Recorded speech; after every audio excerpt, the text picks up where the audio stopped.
Hello everyone जय Jagannath welcome to my mini blog.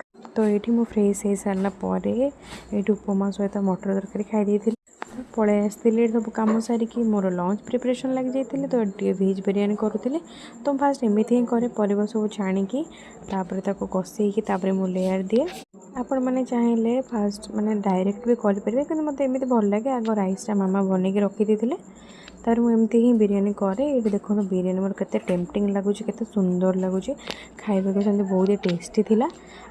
एपटे कचम्बर भी मुझे रेडी कर देती पियाज काकुड़ी दही सहित आठी लंच खाई सारापर मुझे क्रिशु सहित खेलुचे केमी सी होची आपण मैंने देखो ता संगे खेलिया ना मत बहुत ही भल लगे। आउ ता ना आम क्रिशु देचु देखो बेकर गोटे घंटी पकई संगे मुझे लगे मत भल लगे सी खेले भी आउ खेली सारापर मुझे पलैली शोयापाई शोक उठी देखला मामा ये चितौ पिठा बनाते आगुरी भी कही भिडियो मामा बहुत ही बढ़िया चितौ पिठा बनाती। आठी मुझे मोर आलुदम बन लगी पड़ी चितौ पिठा बहुत ही टेस्टी थिला। आलुदम बन सारापर मुझे डिनर कर देती डिनर रे आउ किसी वीडियो भी मुझे क्लिप ऐड करनी।